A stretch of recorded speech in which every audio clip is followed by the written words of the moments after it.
J'ai été de tailleur de pierre sur le chantier de la Lopi, grosso modo de 1983 ou 84 jusqu'à 2015. Le village était vraiment en ruine, donc il n'y avait plus trop de pierres existantes.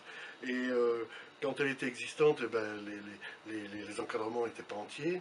Donc il arrivait que quand on voulait vraiment faire quelque chose qui ne se voit absolument pas, on utilise la pierre de récupération qu'avait récupérée Madame Armand dans son stock de pierres dans la salle du château, et on faisait de la récupération. C'est comme ça qu'on a récupéré la pierre de la chapelle, parce qu'en plus elle se souvenait de l'endroit d'où venaient les pierres.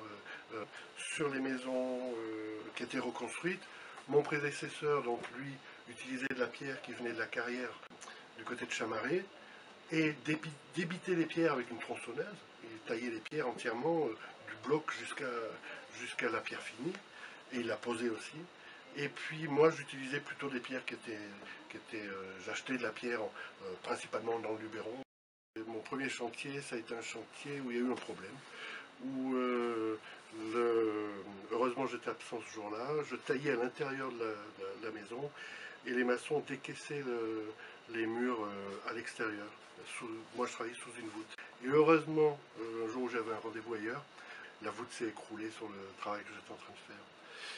Et ça a été la première fois qu'on m'a fait confiance sur la Lopi. Puis ensuite, j'ai travaillé sur une dizaine de maisons dans la Lopi pour terminer sur la façade du château. Mais j'étais plus artisan là. Je n'ai fait que le suivi en bureau d'études et en dessin du chantier. Mais j'avais quand même inséré un de mes anciens apprentis sur le chantier. J'ai quand même travaillé 20 ans. Pendant 20 ans, Madame Armand m'a fait confiance. Voilà. Je suis venu la première fois, le village était déjà restauré je dirais, 60-70%. Moi, dans mon esprit, il ressemblait déjà au village actuel, quoi. Mais quand je suis arrivé pour la petite chapelle, il restait un pan de mur à droite et la sacristie encore debout. Voilà. Intéressant aussi, c'est les fenêtres à meneaux avec embrasure intérieure. Parce qu'en règle générale, quand on refaisait une fenêtre à meneaux sur une construction en rénovation, on faisait plutôt que l'extérieur, on économisait l'intérieur. Mais là, on a fait entièrement avec les embrasures intérieures, l'arrière-voussure intérieure, etc.